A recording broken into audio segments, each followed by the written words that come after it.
أحسن الله إليكم صاحب الفضيلة. هذا السائل يقول: ما حكم تتبع المساجد في رمضان لصلاة التراويح، وذلك من أجل الأصوات الجميلة؟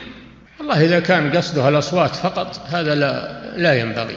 أما إذا كان قصده أن بعض الأئمة الصلاة خلفه أضبط، وأنه يتأنى في الصلاة، وقراءته أيضا تسبب الخشوع، ويتأنى في القراءة ويجيد القراءة، إذا كان لغرض صحيح فلا بأس. أما إذا كان من أجل التذوق، صوت فلان أحسن من صوت فلان، هذا لا، ما يجوز، ما ينبغي يعني. نعم.